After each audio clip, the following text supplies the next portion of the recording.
The Prime Minister is seeking legal advice after it was revealed his predecessor, Scott Morrison, was secretly sworn into 3 cabinet positions while in office. Mr Morrison's former colleagues are also speaking out, revealing they too were kept in the dark. Let's go live to Trudy McIntosh for more. Trudy, take us through the revelations and some of the reaction as well. Tom, this has been one of the best kept secrets in Canberra. During the pandemic, we only found out about this revelation with a preview of the book that's going to be published this week by journalists from The Australian that was in the Australian newspaper. It reveals for the first time that Mr Morrison, when he was Prime Minister at the start of the COVID pandemic, decided that he also wanted to be sworn in as Health Minister alongside Greg Hunt and also Finance Minister alongside Matthias Cormann. As for the justification that's been provided as to why he wanted to be Health Minister, that's because of that power that's given to the Health Minister during a pandemic to make decisions for the country. He said that he wanted to also have that control so there wasn't just a concentrated power in the hands of Greg Hunt. There's also been a separate revelation overnight in news.com.au that Mr Morrison had also sworn himself in at a separate time as Resources Minister. At the time, frontbencher Keith Pitt was in that role and is said to have not known that Mr Morrison had also taken on the responsibility as Resources Minister. It has then been reported that he used this power as Resources Minister to overturn Mr Pitt on this controversial PEP 11 matter, as it's called, a gas project off the coast of New South Wales, a controversial one at that, and a captain's call was made close to the election campaign to kill this project off. The hope at the time was to try and sandbag some of these crucial seats in the New South Wales Central Coast region.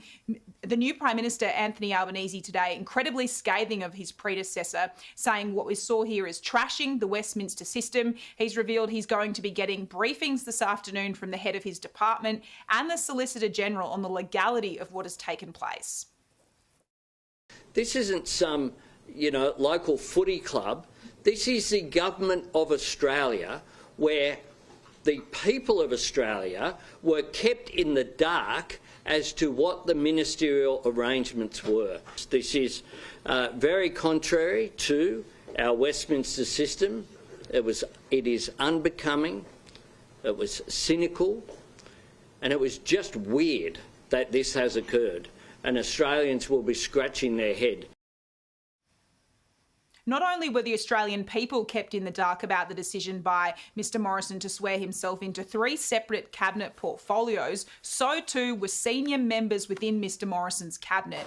Sky News political editor Andrew Clennell revealed this morning that Matthias Cormann himself did not know that Mr Morrison was also acting as a finance minister and that he only found out when these reports surfaced over the weekend. Nationals colleagues speaking out today say they too have been blindsided by this. Take a listen. I think it's pretty ordinary. We should have respected that process, should have respected the forum of Cabinet to articulate and argue out ideas and policy areas and come to a consensus. We don't have a presidential form of government, we have a cabinet system of government.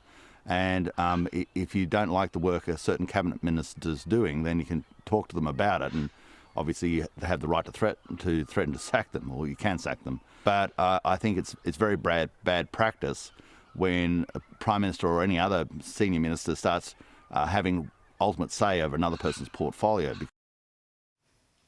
Sky News has reached out to the former Prime Minister Scott Morrison for comment why he decided to keep these roles secret. We're yet to hear back, Tom. Our current Prime Minister Anthony Albanese also says he wants to see answers and is promising tomorrow we will get an update from him after he gets these briefings this afternoon.